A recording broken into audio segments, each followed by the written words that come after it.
아멘. 네, 오늘 우리 주신 하나님 말씀은 창세기 23장, 드디어 23장으로 왔습니다. 원래는 전체가 사실은 배경이 되는데 1절에서 6절까지만 오늘은 좀 보도록 하겠습니다. 창세기 23장 1절에서 6절까지 말씀, 제가 1절 읽도록 하겠습니다. 사라가 127세를 살았으니 이것이 곧 사라가 누린 햇수라. 사라가 땅 헤브론 곳 기라사에서 죽음에 아브라함이 들어가서 사라를 위하여 슬퍼하며 애통하다가 그 시신 앞에서 일어나 나가서 헷 족속에게 말하여 이르되 나는 당신들 중에 나그네요 거류하는 자이니 당신들 중에서 내게 매장할 소유지를 주어 내가 나의 죽은 자를 내 앞에서 내려다가 장사하게 하시오. 헷 족속이 아브라함에게 대답하여 이르되 내 주여 들으소서. 당신은 우리 가운데 있는 하나님이 세우신 지도자이시니 우리 묘실 중에서 좋은 것을 택하여 당신의 죽은 자를 장사하소서. 우리 중에서 자기 묘실에 당신의 죽은 자 장사함을 금할 자가 없으리라. 아멘. 반갑습니다, 여러분. 우리 학자들 인사합시다. 반갑습니다. 반갑습니다. 좋습니다. 네. 네, 우리 좀 환영할 친구들이 좀 있네요, 그죠? 네, 우리 군 복무를 열심히 하다가 온 우리 용진이 박수. 네. 병장. 들어가면 병장. 네. 제대가 12월 1일. 누구는 들어가고 누구는 나오고. 그 다음 우리 수련회에 이어서 우리 은찬이 왔습니다. 제가 어제 사실은 연락 한번 해볼까? 이랬는데 오늘 11시 반 집에 있어서 너무 사실 진짜 감사합니다. 넓은 시간 달린데. 그 다음 우리 또 한 명의 우리 유진이 친구 연아. 네, 박수. 근데 원래 교회로 나가는 곳이 있어요? 네. 어느 교회? 영지교회. 아, 영지교회. 옮기면 될 것 같아. 명지교회. 그렇게 해달라고. 영지교회. 아, 이거 별로 안 멀죠? 올라간다고. 지금 새로 지은 교회 입주했어요, 거기? 네. 아, 그렇구나. 네. 무슨 말씀이세요? 오늘은 우리 유진에 따라서 그냥 같이 한번 온 거죠. 네. 그래요. 반갑습니다. 그래서. 자, 우리, 정말 더워도 너무 덥다, 그죠? 네. 진짜.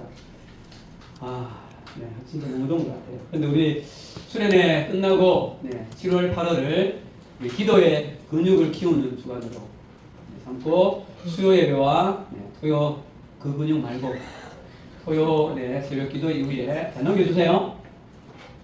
이게 수요일날 요 분위기입니다. 기도 방석을 제가 다이소에서 3,000원짜리를 7개를 샀는데 저 7개가 채워지는 날이 오기를 저는 바래요. 이때는 수요일 마치고는 개인 기도에 철저히 개인 기도 하다가 자유롭게 돌아가시면 돼요. 그리고 한 번 더 힌트요. 요거는 토요일 새벽 기도 마치고 5시 반에서 6시까지는 합심 기도 시간이에요. 주일을 위해서, 또 교회를 위해서, 또 개인 여러 가지를 위해서 합심 기도. 둘, 넷, 6명 준비하셨습니다. 네. 방석에 10개면 10명일 것 같아요. 우리 팀장님, 방석 준비를 좀 해주세요. 네. 우리 믿음의 훈련을 할 수 있음에 여러분 감사하게 생각을 하고, 함께 우리 훈련에 중고등부 친구들도 형들 이야기가 아닙니다. 이거는 여러분들 이야기를 하니까 함께 했으면 좋겠습니다. 자, 다시 됐습니다. 자, 이제 우리는 드디어 다시 창세기로 왔습니다. 우리 지난 7월 달에 2주간 이삭 번제에 담긴 의미를 좀 생각을 했었습니다. 그동안 여름 수련회도 있었고 지난주 오후 예배 올라가고 이래서 조금 다시 우리 흐름을 잡기 위해서 복습을 특간하겠습니다. 이 이삭 번제 사건이 가지고 있는 의미를 크게 두 가지로 묵상을 했습니다. 첫 번째는 이 이삭 번제 사건은 언약사의 긴 흐름으로 보았을 때 이것은 신약의 누구를 예표하는 것이다? 예수 그리스도와 그분의 십자가를 예표하는 것이다. 이렇게 짧게 보았었고요. 두 번째로 우리는 이삭의 번제라는 이 하나님께서 허락하신 믿음의 테스트를 거뜬히 통과한 아브라함의 이 발걸음을 세 가지로 생각을 하면서 우리도 믿음의 여정에서 이 발걸음을 따라가자 그랬어요. 첫 번째 발걸음은 무엇인가 하면 언약의 아들을 바치라.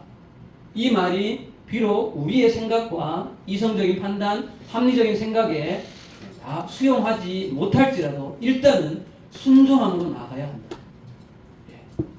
하나님의 뜻은 우리의 이성과 생각을 넘어섭니다. 그것으로 하나님의 생각을 다 이해하려는 것은 말이 안 된다는 거예요. 일단 먼저 순종이 여러분 제사보다 낫습니다. 두 번째, 모리아산을 가기 위해서 아브라함은 아들과 함께 여러분 며칠을 걸어봅니까? 3일. 그렇죠. 3일을 걸어가죠. 3일 동안 가면서 그 사이에도 아마 여러 갈등의 마음이 있었을 거예요. 지금이라도 이 언약 파괴하고 돌아갈까? 어떻게 낳은 이 백세의 아들을 내가 죽일 수 있단 말입니다. 어젠가 그 유퀴즈를 보는데 소아 심장 흉부외과의 의사인데 자기 아들이 소아 그 심장 그게 걸린 거예요. 근데 수술을 해야 하는데 남한테 맡기기도 그렇고 내가 하기도 그렇고 하는데 자기가 하기로 했는데 이 자기 아들한테 자기가 칼을 대는 거를 못 하겠는 거예요. 그 이야기를 막 유퀴즈에서 막 하더라고요. 여러분 생각해 보세요. 자기 아들을 백세 난 아들을 칼을 들고 이렇게 든다. 쉽지 않은 일이죠.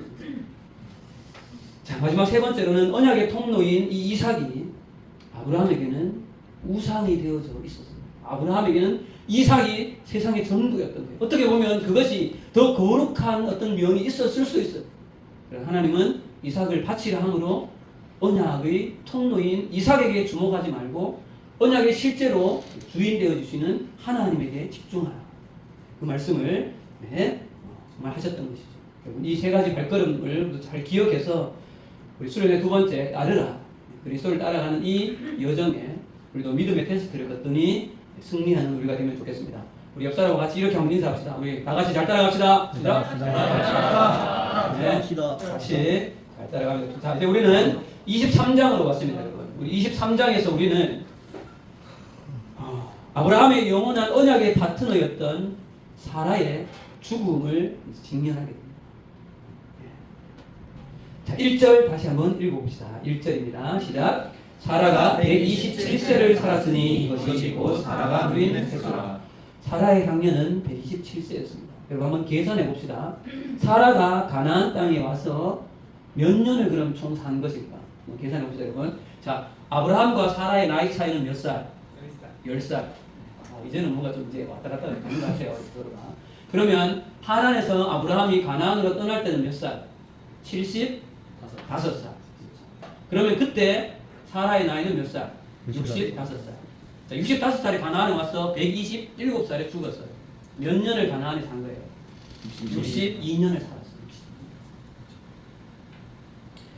열국의 어미로 부름받은 이 사라는 62년간 자신에게 주어진 사명을 다하다가 하나님의 부름을 받은 거죠. 여러분 저는 이 23장에서 이 사라의 죽음을 이렇게 보면서 사실 좀 여러 가지 좀 생각을 좀 했던 것 같아요. 좀 마음이 좀 먹먹해지기도 하고. 왜냐하면 여러분 2절을 보세요. 2절 같이 읽어봅시다. 시작. 사라가 가나안 땅 헤브론 곧 기럇 아르바에서 죽음에 아브라함이 들어가 사라를 위하여 슬퍼하며 애통하다. 여러분 이때 나이는 이제 137세겠죠. 아브라함은 이 할아버지가 자기 아내의 이 임종을 맞이하면서 62년이라는 가나안 땅에서 동고동락을 하였던 사랑하는 아내의 이 죽음 앞에 슬퍼하고 애통했다. 여러분 여기서 슬퍼하다는 말은 원어의 의미가 가슴을 치며 대성통곡하다는 의미예요. 자, 혹시 여러분 나는 장례식장을 가본 적이 있다. 거의 대부분 있죠. 네. 최근에 아마 가족들을 저는 2, 3주 사이에 뭐 이제 나이가 있어서 그런지 장례식장을 벌써 최근 2, 3주 사이에 3번을 갔다 왔어요. 3번. 2번은 우리 교회 지난번에 수련회 때 보여드렸던 노도성 권사님 90몇 세를 하셨죠. 또 한 번은 우리 고 김대현 안수집사님 70. 지난주에는 우리 선교회에 너무 이렇게 가까이 지내던 간사님께서 병으로 소천을 하셔서 좀 많이 가서 이렇게 좀 울기도 하고 그랬던 마음이 있습니다. 이제 그런 경험을 하고 이 사라가 죽었다는 이 본문을 보니까 참 여러 가지 좀 생각이 드는 거예요. 저도 장례식장을 다녀올 때마다 여러 좀 생각이 들어요. 결혼식장을 다녀오는 거하고 장례식장을 다녀오는 거하고는 굉장히 좀 마음이 달라요. 좀 잘 살아야겠다 뭐 이런 생각도 정말 들고 또 나에게 주어진 어떤 사명을 끝까지 잘 좀 감당해야겠다 뭐 이런 마음도 좀 들기도 하고. 어쩌면 여러분들에게는 사실은 이 죽음이라는 것이 아직 젊기 때문에 멀리 아마 느껴질 수도 있을 것 같아요. 그러나 뭐 우리가 잘 알듯이 누구나 사람은 육체의 죽음을 맞이하게 되어집니다. 오늘 본문의 이 사라 역시 아브라함과 함께 언약으로 본받은 그 62년의 삶 동안 비록 좌충우돌하는 여러 모습들이 있었지만 우리 사라는 열국의 어미로서 그녀의 사명을 다하고 하나님의 부름을 받고 소천을 했습니다. 저도 여러분들도 이 땅에서 우리에게 주어진 사명의 자리를 인내함으로 잘 감당하다가 하나님 앞에 섰으면 좋겠습니다. 오늘 말씀은 이 사라의 죽음 자체가 아니고요. 이렇게 자신의 아내가 죽자 아브라함은 당연히 아내의 뭐를 이제 해야 합니까? 장례를 치러야 하죠. 장례를. 여러분 이 당시의 장례의 문화는 요즘 우리나라 장례 문화는 뭐예요? 화장을 하죠. 거의 대부분 화장을 하는데 이때는 자연적인 생긴 동굴이나 바위 틈 사이에 시신을 이렇게 안창하는 것이 이 당시의 문화였습니다. 그런데 여러분 아내가 죽은 이 아브라함에게는 한 가지 문제가 있습니다. 무슨 문제일까요? 아내를 매장할 동굴 땅이 없는 거예요. 여러분 자연적으로 생긴 동굴이어도 그 동굴이 있는 그 땅 사람의 소유예요. 그 동굴. 그래서 여러분 이 장례를 위해서 동굴을 준비하려고 밭을 그러면 이제 사야 하는 것이죠. 자 그래서 여러분 3절 4절 같이 시작. 그 시신 앞에서 일어나 나가서 헷 족속에게 말하여 이르되 나는 당신들 중에 나그네요 거류하는 자이니 당신들 중에서 내게 매장할 소유지를 주어 내가 나의 죽은 자를 내 앞에서 내어다가 장사하게 하시오. 여기에서 내게 매장할 소유지를 주어라고 할 때 이 주어라는 말은 그냥 공짜로 달라는 말이 아니에요. 여러분 이 말은 이 주어라는 말은 법적으로 내가 대가를 지불할 테니까 그 땅을 실제로 나한테 소유를 넘기라는 의미예요. 여러분 9절을 보면 확실히 알 수 있어요. 오늘 읽지 않았지만 9절입니다. 9절 시작.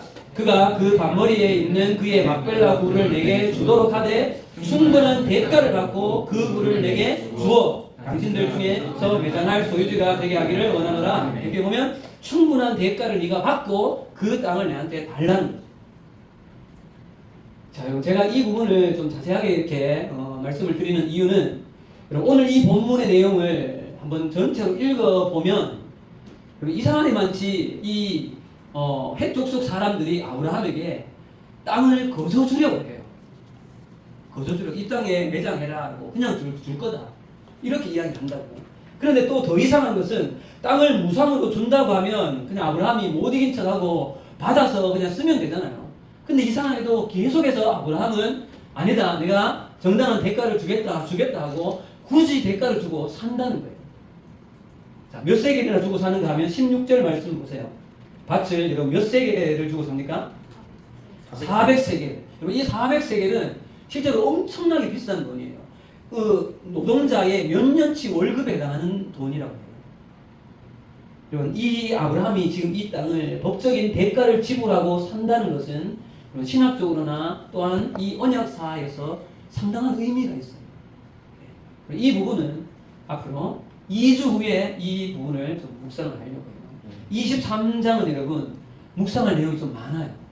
그래서 오늘은 아브라함이 그 아내 장사할 그 매장지를 구하기 위해서 햇사람과 만나서 대화하는 과정 중에서 오늘은 아브라함이 이 가나안 땅에서 어떤 마음의 태도로 살아갔는가 그의 정체성에 대한 이야기를 좀 나누려고 해요. 다음 주에는 여러분 저도 참 23장에 나오는 이 아브라함을 대하는 헷 족속 사람들의 반응이 굉장히 좀 놀랍더라고요. 여러분 아브라함의 이 신앙 그리고 그에게서 풍겨져 나오는 이 노인의 이 인격 그것이 얼마나 훌륭했는가 그리고 그것이 헷 사람들에게 얼마나 선한 영향력을 미치고 있는가를 이 본문에서 찾아볼 수 있다는 거예요. 그것을 다음 주에 좀 묵상을 하려고 해요. 그래서 총 3주에 걸쳐서 오늘 이 23장을 좀 묵상을 하려고 합니다. 그래서 우리도 하나님 나라의 언약으로 구원받은 한 사람으로서 정말 이 땅을 어떻게 사는 것이 잘 사는 것인가 그 부분을 집중해서 보려고 합니다. 그래서 오늘 말씀의 제목은 같이 시작. 언약 사명의 자리에서 바라보는 하나님 나라의 큰 그림 첫 번째 시간입니다. 제가 최근에 이렇게 말씀 전했는 유튜브를 올리고 있는 것을 쭉 보니까 그래도 최근에 좀 짧았더라고 말씀이 40분을 안 넘겼어요. 오늘은 조금 길어요. 원고는 한 5장 정도. 아멘. 왜냐하면 이번 주에 제가 좀 여유가 있었기 때문에 말씀 묵상을 막 길게 하다 보니까 이거 원고가 자꾸 길어질 거야. 하지만 전혀 지루하지 않을 줄 믿습니다. 아멘. 아멘. 우리 성령께서 말씀 듣는 저와 여러분들이 함께 임하길 바랍니다.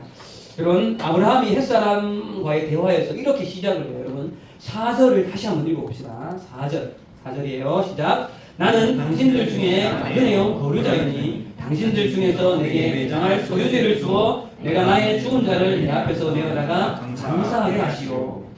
이 구절에서 여러분들 마음에 혹시 탁 들어오는 구절이 있나요? 뭐예요? 나그네요 거류자예요. 네, 맞습니다. 그러면 아브라함이 자신을 햇사람에게 어떻게 소개하는가? 자신은 나는 당신들 중에 나그네요 거류하는 자. 나그네는 잠시 머물다가 지나가는 사람이죠. 그리고 거류자라는 말은 여러분 쉽게 말하면 외국인이라는 말이에요. 외국인. 예. 그러니까 아브라함은 나는 당신들 중에 살지만 땅에 살지만 지나가는 나그네요 외국인일 뿐이다 라고 자신을 한 번이 아니라 두 번이나 비슷한 말을 쓰면서 소개하고 있다는 거예요. 자, 여러분 우리는 아브라함의 이 자기소개를 사실 말씀을 읽을 때나 별 생각 없이 읽습니다. 그러나 진짜 우리가 아브라함의 입장에 완전히 우리의 감정과 우리의 전인격을 이입해서 이 말을 곱씹어서 이 말을 여러분 생각해 본다면 정말 아브라함에게는 이 말을 하고 있는 자기를 나그네로 소개하고 거류민이라고 소개하는 이 말을 하고 있는 아브라함에게는 이 말이 정말 아이러니 중에도 아이러니요. 이보다 더 모순이 없는 거예요. 이 말. 왜 그럴까요? 여러분 지금 이 땅은 어느 땅인가 하면 헤브론 땅이에요. 자, 얼마 전에 여러분 부엘세바에 있었죠. 남쪽 가나안 땅이 남쪽에 있었잖아요. 언젠지 모르지만 다시 헤브론으로 왔어요. 가나안의 한복판입니다. 자, 그러면 여러분 하나님께서 아브라함에게 언약으로 주시겠다고 한 대표적인 두 가지가 뭐예요? 뭐와 뭐를 주겠다? 아들과 땅을 주겠다. 자, 아들 생각해보세요. 아들은 이제 누가 나왔어요? 이삭이 이제 나왔잖아요. 그럼 됐어요. 그럼 문제는 땅은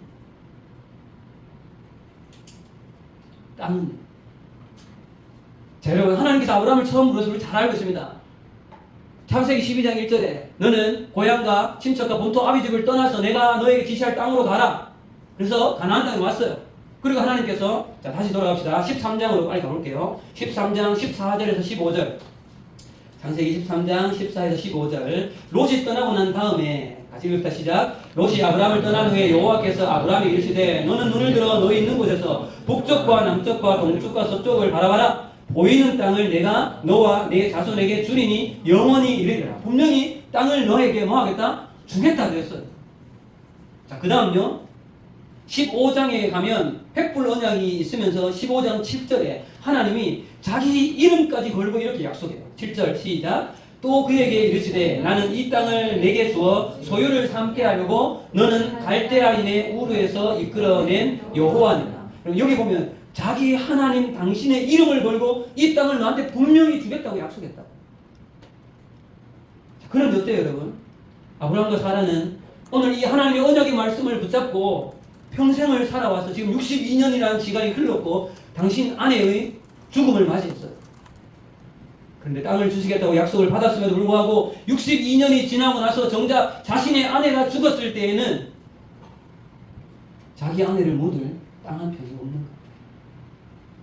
자기 아내를 묻을 땅 한 평이 없는 거예요. 그래서 결국 가나안 땅 원주민에게 아쉬운 소리를 해야 하는 거예요. 여러분 인간적으로 보면 하나님께서 그렇게 언약을 하셨으면 62년이라는 시간이 지났으면 뭐 가나안 땅 전체는 고사하고 절반이 한 10분의 1이라도 조금이라도 주셔야 되는 거 아닌가요?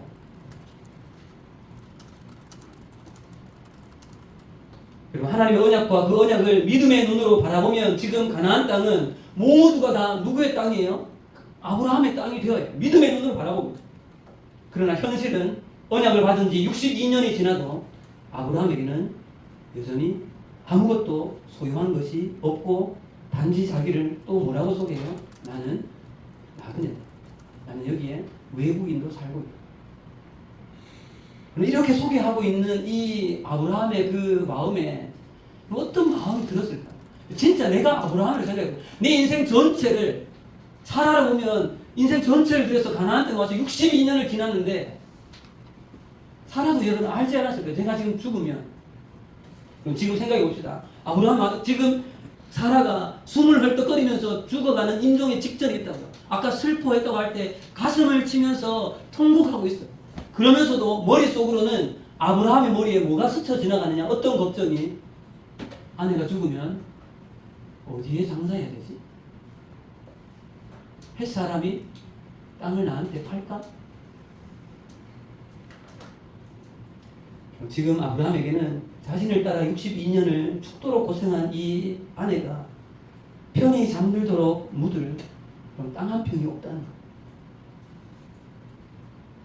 여러분, 남편으로서의 아브라함이 자기 아내 사라에게 어떤 마음이었을까요? 그 순간에 죽어서라도 좀 편히 잠들도록 할 자기 소유의 땅에 묻어주고 싶은 그 마음과 함께 그러지 못하는 자기 상황이 너무 미안하지 않았을까요? 언약으로 부름받은 아브라함에게 남겨진 지금 이 현실은, 자기가 받은 언약과 현실은 너무 괴리감이 큰 거예요. 언약을 믿음의 눈으로 바라보면 이 땅은 다 자기 땅인데 지금 나는 죽은 내 아내를 묻을 땅 한 평이 없는 거예요. 여러분, 또 다른 면을 한번 생각을 해보겠습니다. 아브라함과 이 사라는 분명히 가나안에서 60여 년 동안 나그네와 거류민으로 살았습니다. 여러분, 이런 생각 여러분 한번 해본 적 있어요? 이거는 좀 사실 경험이 있어야 알 수 있어요. 여러분, 한 나라의 한 사회 속에서 주류층으로 사는 것과 비주류층으로 사는 것, 메이저 그룹에 있는 것과 마이너 그룹에 있는 것의 그 차이를 여러분 혹시 아세요? 자, 우리는 여러분 어느 나라 사람이에요? 한국 사람이죠. 우리는 주류층이에요? 비주류층이에요? 우리는 주류층 사람들. 왜? 한국인, 여기는 한국 땅이니까. 그런데 여기에 외국인이 와 있다면 그는 주류층이에요? 아니요. 그는 소수입니다. 그는 마이너. 비주류층, 마이너로 살아가는 사람들의 소름과 어려움을 아나요? 알아요? 네. 어떻게 알아요? 그 남아공 원어민 선생님이 오셨는데 저희 학교에서 남아공이 저희 한국에 월드컵 졌잖아요. 그러니까 밥 먹을 때 교실에서 자꾸 묻지도 않았는데 횡설수설 하시면서 한국을 저희 응원한다.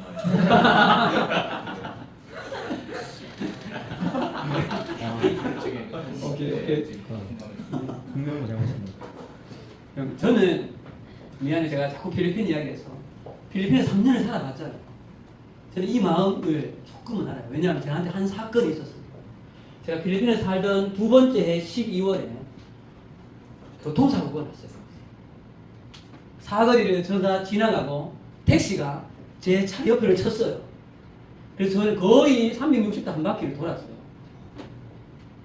물론 뭐 크게 다치지는 않았는데, 그리고 경찰이 출동하고 그 안티폴로의 경찰서에 가서 밤새도록 조사를 받고, 그럼 제가 지나가고 제 옆을 택시가 치면 누가 더 잘못이에요? 택시가 더 잘못이죠. 그래서 제가 되는 영어 안 되는 영어를 다 섞어서 막 이야기했죠. 그리고 우리 그 마닐라 한국 아카데미에 필리핀 영어 선생님들이 계세요. 그분들을 밤에 막 이렇게 오게 해서 두 번째 찾아갔을 때 이분들 통해서 이야기를 계속 했어요. 여러분, 결국은 어떻게 됐을까요? 그 택시비도 제가 물어주고 제 차도 제가 물어주고. 왜 그런지 알아요? 택시 주인은, 그 택시 시세를 친 사람은 거의 고용인이고 택시 사장이 무조건 법정으로까지 가라. 네.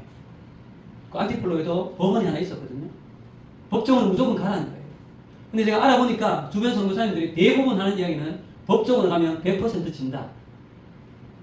그러면 그리고 법원에서 이렇게 소송하는 비용 들죠. 우리나라 법원 소송하면 비용이 많이 들잖아요. 그 소송 거기서 당연히 들죠. 결과는 거의 90% 이상 네가 진다. 그 하겠어요? 못 하겠어요? 못 하죠. 제가 다 물어줬어요. 왜요? 저는 그 땅에서 외국인이기 때문에, 필리핀 사람이 아니니까. 여러분, 이런 모습이 나그네와 거류민의 모습이라는 거예요. 여러분, 아브라함 생각해 볼까요? 21장에서 파노 뭐를 빼앗겼어요? um을 빼앗겼잖아요. 그때 말했어요? 못했어요? 말 못하는 거예요. 왜요? 나그네. 그는 다행히 아비멜렉을 만났을 때 얘기해가지고 권리를 찾아오긴 했지만 이런 모습이 비주류로 살아가는 나그네의 삶의 모습의 어려움이라는 거예요. 이건 여러분 경험을 해봐야 알아요. 경험을 해봐요.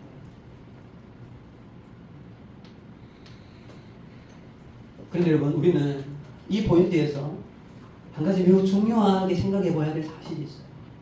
그것은 바로 여러분 우리는 믿음의 조상이라고 부르는 이 아브라함이 오늘 소천한 사라를 기준으로 보면 62년이고요. 아브라함을 기준으로 보면 아브라함이 75세에 여기 왔고 아브라함은 175세에 죽어요. 그럼 아브라함은 가나안 땅에서 몇 년을 살아요? 100년을 산다고. 한 세기를 산다고. 여러분 아브라함과 이 사라의 62년과 이 100년의 이 삶, 이 나그네와 거류민으로서의 삶, 여러분 이 삶이 있었기 때문에 이 땅에 여러분 무엇이 이루어질까? 아브라함이 있었기 때문에 이삭이 있는 거예요. 아브라함이 있었기 때문에 이삭의 아들 야곱이 있고 야곱의 12아들이 있고 12아들이 지파를 이루어서 이스라엘이라는 나라가 만들어지는 거죠. 그리고 그 아브라함과 이스라엘의 그 다윗의 혈통을 타고 누가 오시는 거예요? 메시아 예수 그리스도가 이 땅에 오시는 거예요. 그분이 오셔서 십자가에 죽으시고 부활하심으로 말미암아서 이전에 없던 지금 우리가 함께 이렇게 모여있는 교회라는 새로운 전혀 새로운 공동체를 이 땅 가운데 창조하셨다. 이것에 여러분 출발점 그 베이직을 여러분 어디에서 우리는 찾아야 될까? 그 베이직이 바로 가나안 땅에서의 100년 사라의 62년의 나그네 삶의 이 어려움을 겪어낸 이들의 삶이 있었기 때문에 이 모든 하나님의 언약의 이 큰 그림은 이루어질 수 있었던 것이죠. 그래서 여러분 제가 오늘 제목을 이렇게 정한 거예요. 사명의 자리에서 바라보는 하나님 나라의 큰 그림. 그럼 아브라함과 이 사라의 가나안 땅에서 이 나그네의 삶은 하나님 나라의 이 언약의 큰 그림에 정말 베이직이었고 밑그림이었던 거예요.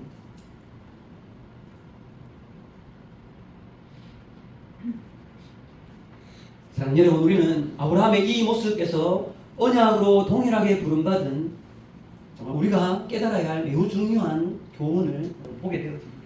그것은요, 첫 번째는 언약 속으로 부름받은 우리 신앙 속에서도 여러분 믿음과 현실의 이 괴리의 차이 속에 우리도 여러분 살아간다는 거예요. 우리도 살아간다는 거예요. 여러분 아브라함은 이미 언약을 받았어요. 이 가나안 땅 모두가 다 너와 너의 후손의 것이다라고 이미 언약을 받았지만 그의 현실에는 아직 이 언약이 실행되어지지 못한 아직 not yet입니다. 이미 already 받았지만 이미 아직 not yet이라고. 아직 현실이 되어지지 않았다. 우리는 알고 있죠. 언제 가나안 땅이 실제로 이 이스라엘 백성의 땅이 됩니까?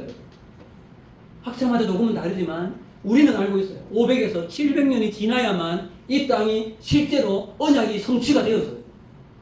그런데 여러분 생각해 볼까요? 아브라함은 죽으면서 700년 후에 이 땅이 우리 땅이 된다는 생각을 했을까요? 아니요. 사라는 죽으면서 했을까요? 아니요. 그냥 약속만 가지고 있을 뿐이에요. 언제 될지 모르죠.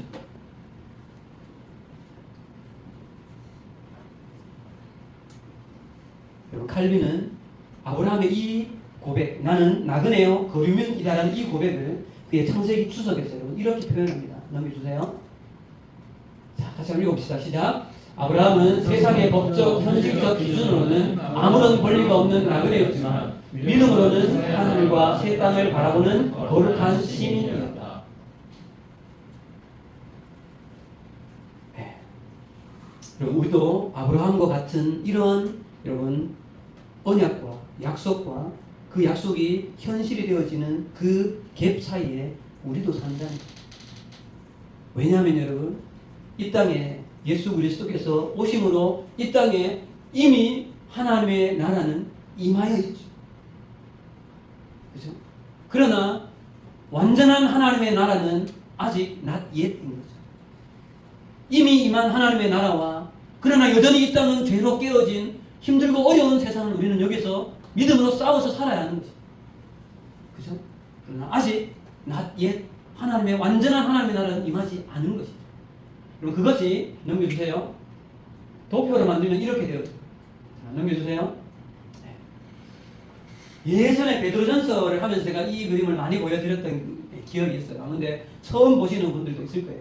여러분 이 도표를 여러분의 머리에 분명하게 좀 인식을 가지십시오. 자, 하나님이 세상을 창조하셨습니다. 지금 우리 창세기를 보고 있죠. 죄로 세상은 금방 타락합니다. 그리고 이 죄로 깨어진 타락한 이 세대는 계속해서 흘러가고 있죠. 그죠? 그러나 예수님이 초림하심으로 우리가 계속해서 봤던 마가복음 1장 15절에 이미 하나님의 나라는 이 땅 가운데 예수 그리스도가 오심으로 임하여 있습니다. 네. 그러나 여러분 예수님이 재림하실 때에야 비로소 그때 완전한 하나님의 나라가 임하는 거죠. 그래서 아직 not yet 하나님의 완전한 나라는 아직 임하지 않은 거예요. 지금 우리는 여러분 어디를 살고 있어요?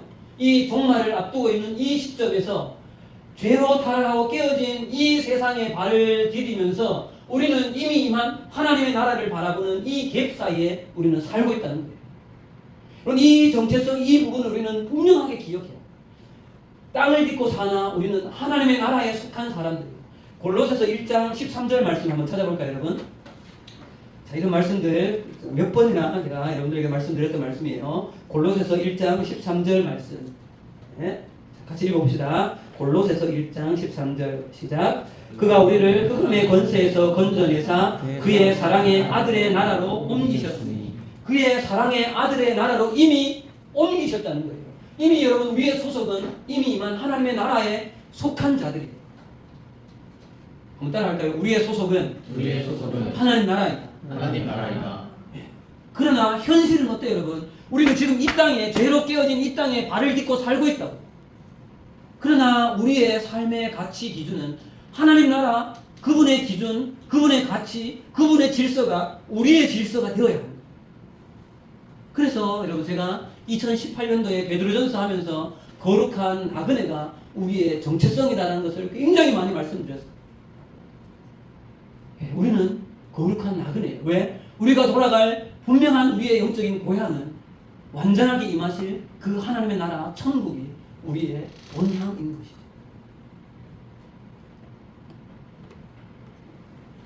자, 우리 옆 사람 인사합시다. 이렇게 이야기합시다. 우리의 소속은 하나님 나라에 하시다. 우리의 소속은 하나님 나라야. 이 정체성을, 그래서 우리는 여러분 거룩한 나그네라는 정체성. 그래서 우리 베드로전서 할 때 거룩한 나그네가 붙잡아야 될 두 가지의 삶의 기둥이 있었어요. 뭐와 뭐였습니까? 믿음, 땡. 거룩, 사랑. 말씀. 사랑 한 개 있었고. 뭐와 사랑? 거룩과 사랑. 거룩과 사랑. 그래서 여러분 베드로전서에 보면 베드로 사도가 여러분 나그네들에게 뭐라고 이야기하는가 하면 한참 앞에 이야기하고 나면서 처음 명령하는 것이 하나님이 거룩하듯이 너희도 거룩하라. 뒤에는 뜨겁게 서로 사랑하라. 두 가지 명령을 하죠. 자, 이제 두 번째로 넘어가도록 하겠습니다. 두 번째로.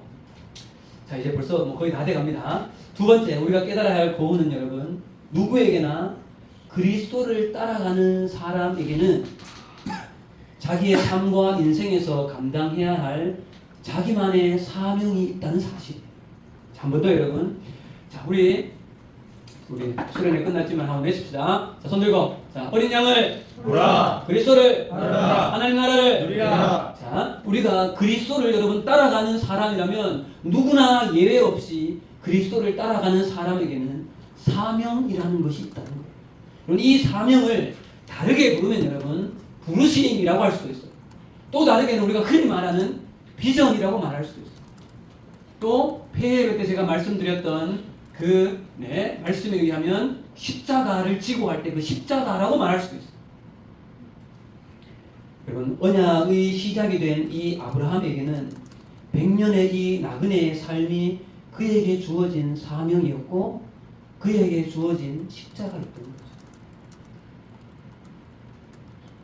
여러분, 아브라함과 사라가 이 사명의 자리를 믿음으로 잘 감당하였기 때문에 이 땅에 언약을 통한 하나님의 구속의 우주적인 이 언약의 산은 흘러올 수 있었던 것이죠. 그리고 아브라함 곁에는 사라가 있었고 아브라함과 사라 이후에는 이삭과 야곱과 이후에 여러분 요셉과 모세와 여호수아와 수없이 많은 믿음의 그 사람들이 자신에게 주어져 있는 그들의 그 사명의 자리, 그들에게 주어진 그 비전, 그들에게 맡겨진 그 십자가를 묵묵히 지고 그 걸음을 그리스도를 따랐기 때문에 지금 이 땅 가운데에는 여러분 하나님의 나라라고 하는 이 큰 그림이 마치 그들의 한 사람 한 사람들의 삶이 모아져서 모자이크처럼 하나님의 나라는 이루어져 있는 것이죠. 그리고 여러분 이 모자이크는 누구에게서 여러분 완성되어집니까? 예수 그리스도에게서 완성되어지는데 이 땅에 오신 예수님도 여러분 이 모자이크를 완성하기 위해서 여러분 어떻게 말하고 있는가를 한번 찾아보겠습니다. 누가복음 13장으로 가봅시다. 여러분. 누가복음 13장 32절에서 33절. 예수님께서도 이 땅에서 자신의 사명의 길에 대해서 여러분 이 땅에 이렇게 말씀하고 있어요. 누가복음 13장 32절에서 33절 읽겠습니다. 시작. 이르시되 너희는 가서 저 여우에게 이르되 오늘과 내일은 네가 귀신을 쫓아내며 병을 고치다가 제3일에는 완전하여지리라 하라. 그러나 오늘과 내일과 모레는 내가 갈 길을 가야 하리니 선지자가 예루살렘 밖에서는 죽는 법이 없느니라. 여러분 여기서 여우는 실제로 여우가 아니고 여러분 헤롯 안티파스예요. 헤롯이 예수님 당신을 죽이려고 합니다라고 했을 때 예수님의 대답입니다. 내가 오늘과 내일은 귀신을 쫓아내고 병을 고친다. 예수님이 이 땅 가운데서 하시던 주된 사역을 말하죠. 나는 이 일을 끝까지 하겠다. 33절 다시 보세요 여러분. 그러나 오늘과 내일과 모레는 내가 갈 길을 가야 하리. 내가 가야 할 길을 가야 하리. 그럼 여기서 내가 가야 할 길은 궁극적으로 뭐예요? 십자가의 길. 십자가의 길입니다. 그럼 여기서 여러분 원어상의 의미가 갈 길을 가야 하리니라는 이 말은 내가 반드시 가야만 하는 길이다라는 의미. 예수님께서 당신에게 허락하신 그 사명의 성취를 향한 예수님의 인격적인 이 결연한 의지를 보게 되어지는 거죠. 믿음의 조상 아브라함과 다윗의 혈통을 타고 오신 어린 양 예수 그리스도도 헤롯 왕의 그 생명의 위협 속에서도 예수님 당신에게 부여되어진 이 사명의 길, 이 십자가의 길을 완성해 가기 위해서 여러분 몸부림을 치셨다는 거예요. 겟세마네 동산에서의 기도를 생각해 할 수만 있으면 하나님 이 잔을 내게서 옮겨주십시오. 그러나 내 뜻대로 마시고 하나님 뜻대로 하옵소서. 이 예수님의 사명의 길, 십자가의 길, 이 길을 예수님이 가심으로 말미암아 하나님 나라의 이 큰 그림 빅피처는 비로소 완성되어졌던 것입니다. 자, 사랑하는 여러분, 우리도 그리스도의 제자로서 이 땅에 사는 날 동안 정말 예수님을 따라가야 할 사람들 지금 이미 따르고 있습니다. 그러면 여러분, 하나님께서 우리에게도 부여하실 사명이 있다는 사실을 기억해야 합니다. 여러분들에게도 하나님께서 부여하실 사명의 자리가 분명히 있다는 사실을 여러분 기억하십시오. 네. 저의 삶을 잠시 여러분 돌아보면 저는 2000년도에 발령을 받았어요. 대구에서. 그리고 여러분 제가 교사선교회라는 단체를 만난 것이 2001년도예요. 그리고 2001년도부터 지금까지 제가 8년간 대구 지역에서 교사선교회 책임 간사를 했거든요. 정말 저의 온 삶을 다해서 교사선교회의 이 개척을 위해서 살았던 삶이었던 거예요. 돌아놓고 보면 하나님께서 나에게 주신 그게 뭐였을까요? 사명의 자리입니다. 또 저에게는 MK라는 그 마음의 부담감이 저도 저희 아내도 있었죠. 그리고 이 교사선교회를 다른 분에게 이양을 해드리고 또 필리핀 땅을 떠났던 거죠. 그럼 그것이 저에게는 뭐였을까요? 사명입니다. 자, 여러분들에게는 지금 그것이 선명하게 보이지 않을 수 있어요. 괜찮아요. 여러분, 때가 되어지면 여러분들의 삶에 하나님께서 이것이구나라고 분명하게 여러분의 삶에 허락되어질 그 사명의 자리가 반드시 드러납니다. 여러분, 그러할 때 그 사명의 자리를 여러분 마다하지 마시고 그 사명의 자리를 묵묵히 걸어가야 합니다. 그런데 우리가 여러분 한 가지 기억해야 할 것은 이 사명의 길에는 여러분 반드시 치러야 할 대가가 있다. 반드시 치러야 할 대가가 있다. 그건 뭐예요, 여러분? 무엇인가를 포기해야 합니다. 내 하고 싶은 것을 다 하고 내가 원하는 것을 다 누려가면서 하나님의 사명을 감당한다? 말이 안 됩니다. 말이 안 됩니다. 예. 그러나 그 사명은 여러분 크기가 중요하지 않아요. 크기가 중요한 것이 아니라고. 2달란트 받은 자나 5달란트 받은 자나 충성스럽게 그 일을 감당하면 하나님의 평가는 똑같은 거예요. 그럼 생각해 보세요. 지난 폐회회 때 예수님이 나를 따라오거든 자기 십자가를 지라고 했잖아요. 근데 그 앞에 예수님이 한마디 더 하셨죠. 뭐를 하고 나서? 자기를 부인하고 나서. 자기를 부인하고 자기 십자가를 지라. 자기 부인이 뭐예요? 바울은 자기 부인을 갈라디아서 2장 20절에 우리 외우는 사람들 같이 한번 외워봅시다. 갈라디아서 2장 20절 시작. 내가 그리스도와 함께 십자가에 못 박혔나니 그런즉 이제는 내가 사는 것이 아니요 내 안에 그리스도께서 사시는 것이다. 이제 내가 육체 가운데 사는 것은 나를 사랑하사 나를 위하여 자기 자신을 버리신 하나님의 아들을 믿는 믿음 안에서 사는 것이다. 그리고 이 말 앞부분 내가 그리스도와 함께 십자가에 못 박혔다라는 이 말, 이것이 여러분 자기 부인. 내가 죽어요. 내가 이루고 싶은, 성취하고 싶은 것들, 나의 어떤 육신의 만족, 나의 어떤 것들을 내려놓을 때 비로소 나의 삶을 통하여서 하나님이 일해가십니다. 아브라함의 그 100년이 바로 그러한 삶입니다. 자, 이제 말씀을 여러분 마치겠습니다. 자, 다시 한번 여러분 이 창세기 23장으로 돌아와서 여러분 이 아브라함의 자기 고백을 다시 한번 여러분 읽어봅시다. 창세기 23장 4절 말씀. 사라의 그 62년의 이후의 죽음 앞에서 땅 한 평 여전히 가지고 있지 못한 아브라함이 이렇게 이야기합니다. 4절입니다. 시작. 나는 당신들 중에 나그네요 거류하는 자이니 당신들 중에는 내게 외전할 소유지를 주어 내가 나의 죽을 자를 내 앞에서 내어다가 장사하게 하시고 나는 당신들 중에 나그네요 거류하는 자이니. 우리도 하나님 앞에 서는 그날까지 이 땅에서 믿음의 나그네요 거류민으로 살아야 하는 것입니다. 사랑하는 남일교회 다음 세대 여러분, 어린 양 예수 그리스도를 바라보며 이미와 아직의 이 갭 사이에 우리도 그리스도의 제자된 나그네로서의 사명을 잘 따라가는 우리 모두가 되어졌으면 좋겠습니다. 기도하겠습니다. 하나님 아버지 은혜를 감사합니다.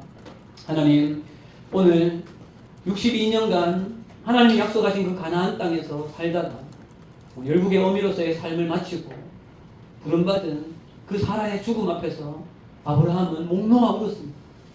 믿음으로는 이 땅이 내 땅인데 현실에서는 아내를 묻을 그 땅 한 평이 없는 그 아브라함의 이 고백이 나는 나그네요 거류민이다라고 고백하는 이 고백이 우리도 이 땅 가운데 살아가는 우리의 정체성임을 바라봅니다.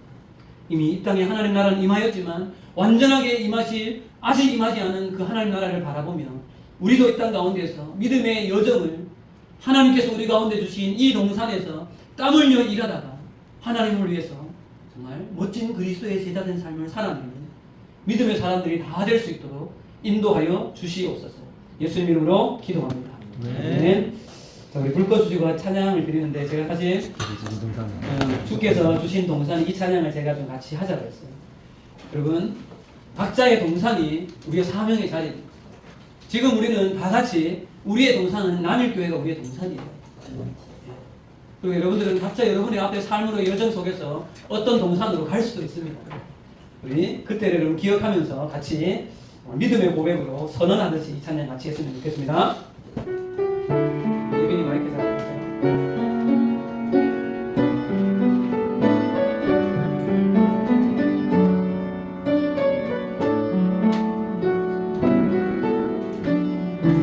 주께서 주신 동산에 주께서 주신